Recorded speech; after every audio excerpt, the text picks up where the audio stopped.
Welcome to AEducate, the podcast from Avernus Education.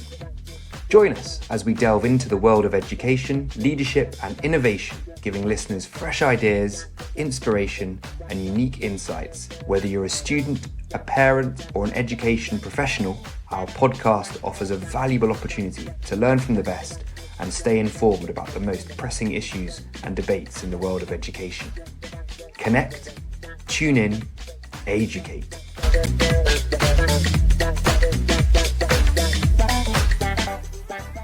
In the final episode of this series, we take a look back at some of the highlights in recent episodes on the AEducate podcast.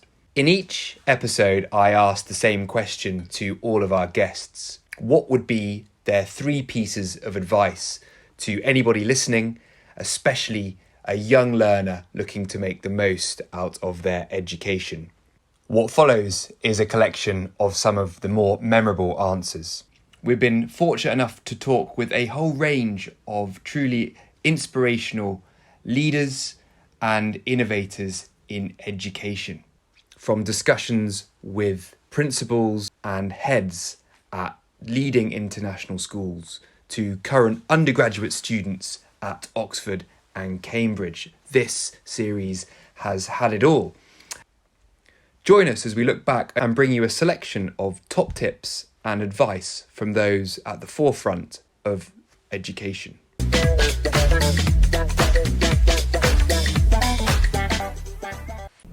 Yeah, I think the first one would be don't be afraid to make mistakes, but learn from them when you make them. And I think that that's really important. That the aim isn't to get it right first time and every time. It's about getting it right when it matters, which is when you're in the exam hall. So I think take some risks. Do learn and get involved. Follow your passions would be my second bit of advice. Find the thing that you really love learning, and do more of it. Work with. I don't know a teacher who wouldn't give extension work and reading or point people to things to do. Our very best students here, are doing university MOOCs in the subjects they're interested in. They're supplementing their learning. They're going beyond, and that can start as early as possible. And my third one is, don't forget to read. I think what I find slightly surprising is that people are digesting and learning in a different way. Young people do watch a lot of YouTube and take in media digitally, but I think that there's still an enormous learning experience from reading books and bringing that information in. And realistically, that's what you're going to have to do in life. You're going to be still reading text and having to do stuff with it. That's what adult life in the workplace looks like. So developing those skills and also, universities, you're going to get some books to read. You go up to Cambridge to read a subject, and that does involve reading. So I think that so getting into some books, having some books under your belt, I think are really important. I think one of the best things that my Oxbridge teacher gave me was a reading list, and I'm still working my way through it. It's sort of 40 years on, but I love the books on there. They were great. It was a great reading list to try and work my way through, and I think that's it. That, I suppose, if there's a fourth one, which is don't stop learning. But that's not advice for young learners. Keep going. Having said that we're an academic school, I would encourage students to think about holistic education, to think about their own well-being, and that school is not just about academics, and to take advantage of every opportunity. And somewhere like Charterhouse will offer so many different things. So seize your opportunities Because through that you get to know yourself. You get to know more about who you are and how you can excel. I think I would say, think about the future, set yourself a target, but be flexible within that. But make it your target. And still so much here you do hear, my mum or dad wants me to be a lawyer or a doctor or an engineer. Whatever you do in your future has got to come from inside. It's got to be what you want to be. And so have a sense of your own future. And I think probably a key thing here is be realistic, be patient, but never give up. This country, this nation will change, will grow, will develop, and it needs these young people coming through to make that difference. So the opportunities awaiting young people in Nigeria are just enormous. If they have the patience, if they have that level of stickability to come back and try, I believe there is an amazing future here for them. This is very timely because I rushed back this afternoon from a prize giving at one of our schools in the UK where I'd done a speech, these kind of rousing year 6 off you go type speeches, and I was actually trying to give them a toolkit for learning. So I've chosen 3 of those. I think my first one is fail well. I think I said to the girls today, make failure a good travelling companion of yours, because you failed loads of times up to now, which is how you learnt to walk and how you learnt to talk and how you've learnt to do everything. And actually failing, it leads to so many amazing learning opportunities, but you've got to get comfortable with it. So I told them they've got to get failing. The second bit of advice I gave them was to mind their own business, which drew a bit of a shock, I think, from some of the parents. But then I explained what I meant by that, which is, so long as you behave with integrity and kindness and respect, actually what other people think of you is none of your business. And you can get so bogged down in worrying about what other people think. I was offered my first headship when I was 29. And I said to my boss at the time, this is ridiculous, I'm far too young, God, it just can't work.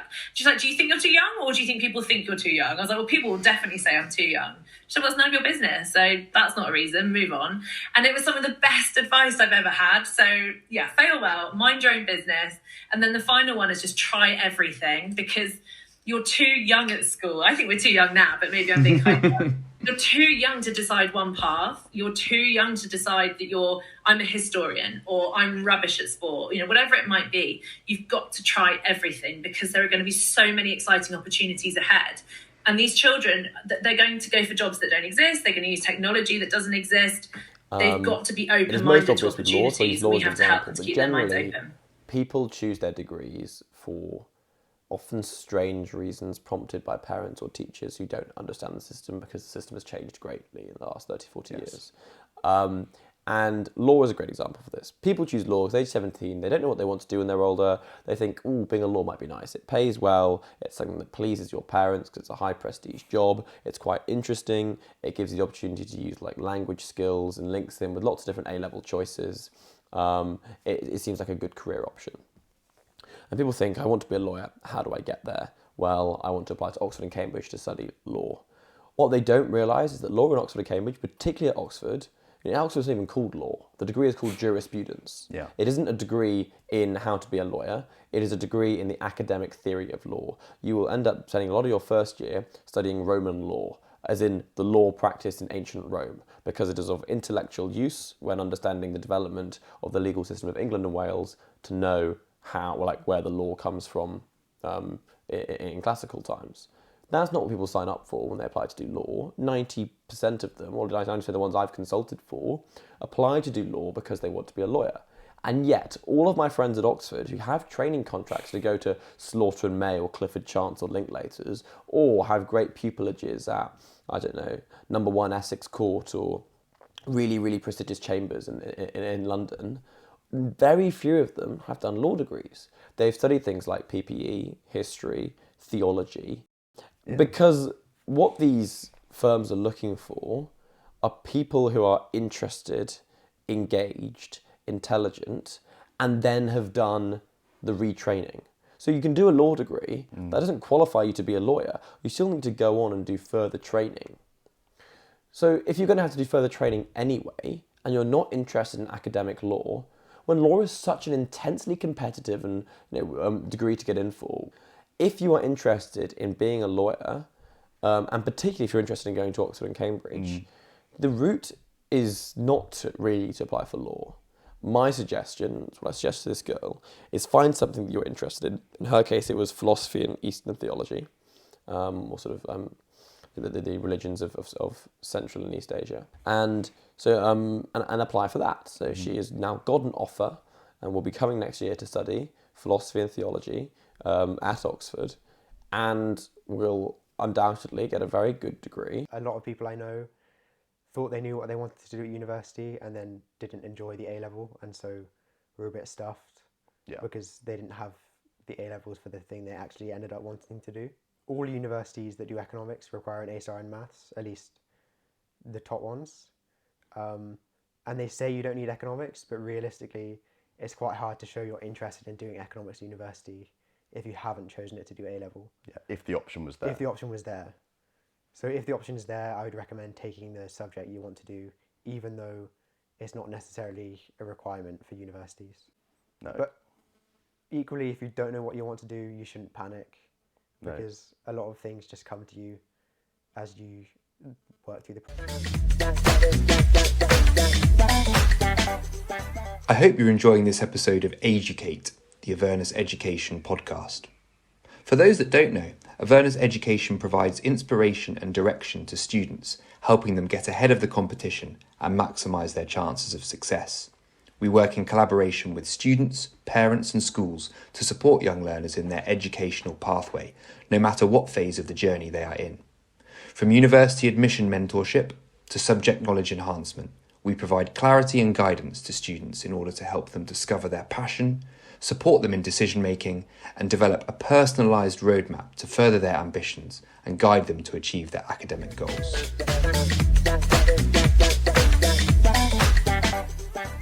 Yeah, anybody that knows me will who's listening to this will be irritated because I always say the same things. But the first one I don't always say, but I do say to kids, which is you may as well like something. It's better than not liking it, and you decide. You can decide whether you like something or not. So like it, because it's more enjoyable if you like something. But the second one is what I always say to everybody, and it comes from Bill and Ted's Excellent Adventure, the movie, and that is be excellent to each other. And I say it all the time, be excellent to each other. Again, because you may as well be. Why not be nice? So be excellent to each other, I think, is a really good motto, and I keep it in my head all the time. And the other one, now I don't know how good this is for young people, but I'll say I said it at the end of term in our speech day the other day, and this comes from a novel or a set of novels by Michael Connolly about the detective character called Bosch, and Bosch says, everybody counts or nobody counts. And what I take that to mean is, if you care about something and someone, if you care about human beings, you should care about all of them. If you care about something, you should understand what it means. Don't, which in a sense is the same as be excellent to each other, because it means don't assume that somebody's not worth your time, or somebody's not worth anything, or is less than you, or unimportant. So, sorry, it's all got a bit deep again, but everybody counts or nobody counts, and in brackets, everybody counts. So I think when I was at secondary school, I didn't really know what I wanted to do, and one of my teachers said, just choose the subjects that you enjoy and do well in, and that massively stood me in good stead, in the sense that I managed to pick things that I enjoyed, I was fascinated by. They were all quite separate, didn't seem to make any sense, but worked really well going into education because, it's about a level of learning, isn't it? So I think finding something you enjoy and not being afraid to follow that as a passion, whatever that is, because if you love it and you enjoy it, then that's going to be the thing you want to get up every day and do. Life's too short to not find something that you enjoy. So yeah, choose something you love or you enjoy it or you're good at and follow that through. I think recognizing mistakes or this idea of journey, mistakes are part of learning, and we have to be really careful as educators, but and parents as people, to recognize that mistakes are out there all the time and they're really, really important. Some of my teams would say, trial and error. We're going through a trial and error, and I would say, no, it's not trial and error, it's just trial and trial, because you can't, the mistake is part of it, isn't it? And I think we have to be really careful to make sure that young people feel that that's okay. Sure. Everything is success all the way. And when things do go a bit wrong, often that's just before something great happens, or it gives you a new route to your journey, which is maybe the thing you are, maybe more better suited to. So recognise that mistakes are part of it, and actually they're really good. And if we can embrace them, then things will work out.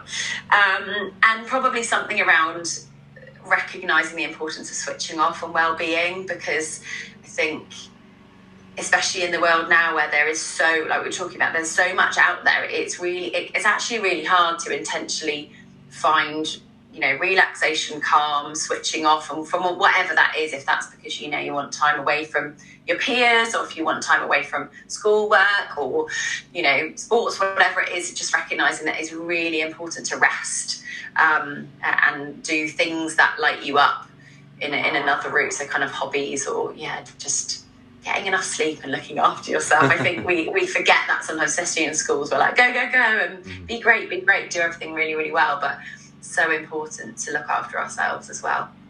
Anyone who's listening in, my young brothers, my young sisters, my friends, the big people, it does not matter where you come from. If you're going to be impactful in the community, it starts with the heart. It starts with the passion you have for people. There is nothing that brings peace like when you reach out to a person who is in need. That is priceless. No one can ever buy that. No one can ever take away from you. You start with your community. If you look into the community that you come from, whether you're in the US, you're in the UK, there is always that one person who needs. Maybe they need a direction. Maybe they need someone to talk to. It's not always about money. It's not always material things. But do you find time to talk to someone? But we need people like you, Mike, who gives us a chance to talk, to speak our hearts. I am so humbled. Thank you so very much. And if anyone out there would love to it with us, you can come. It's like when the English Empire started. A lot of people who've done nothing but play football became tea planters in Ceylon, or whatever it was, and some of them made themselves multi-millions. You have to find people who don't want to sit and talk about the old crap. They want to have some gut, what it means coming up with some money and some investment and getting their butts out to Armenia and understanding the country. That's ultimately what it means. Sitting around talking about it forever, that's what we've got with our other initiative already, Got people who want to come over Armenia. We're looking for projects. I want people who want to, to come out to this country and realize what a wonderful country it is. They don't understand it. They don't know it's the first Christian country in the world, for example. And it's these extraordinarily beautiful, full of incredible guys. And their people actually started the Silk Road. They were the guys. They weren't the Jews. It was the Armenians who did it. So where are people? Where are the interesting entrepreneurs? That's my simple question. Who got the bollocks off their butts and come out to Armenia and see what an opportunity it is. That's really what I'm after. We need more examples, but it is once you see it and you meet people like Armen, when you read that book, there are some people who've got to say, come on, let's stop screwing around with the old world, worrying about bloody Americans and Germans, etc. Recognise it's a new opportunity. Let's put aside 2 weeks of our life and go out there, and look at a specific opportunity, and we'll help you find it.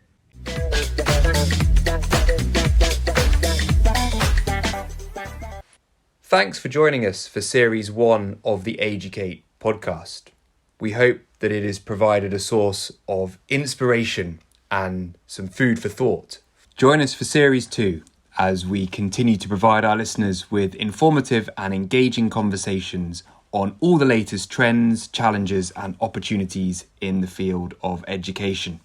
Whether you're a student, a parent or an education professional, we look forward to bringing you the very best about the most pressing issues and debates currently in the world of education.